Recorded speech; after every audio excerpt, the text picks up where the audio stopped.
আজকে রোজা আছেন নাকি? রোজা আছি, তসবিহ দিয়ে আল্লাহর কাছে কইতাছি, আল্লাহ টাকা দাও, টাকা দাও, টাকা দাও, টাকা দাও। আপনি রোজা তাহলে আমি কি চামু? টাকার ভিতরে সুখ, টাকার ভিতরে শান্তি, টাকার ভিতরে সর্বকিছু।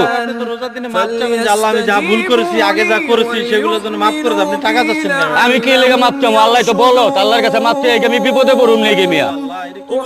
আল্লাহ বলো, আরে আমরা যা কিছু করি সবকিছুই আল্লাহর দোষ। ভালো করলো আল্লাহর দোষ, খারাপ করলো আল্লাহর দোষ, উষ্টা খেয়ে পড়লো আল্লাহর দোষ, না খেয়ে থাকলো আল্লাহর দোষ। তাই আল্লাহ বলত না? তাইলে আপনি চালাক। আমি চালাক? আমি রোজা ডেলি 8-10টা করে রাখি। আপনি মতন একটা দুইটা রোজা রাখি না।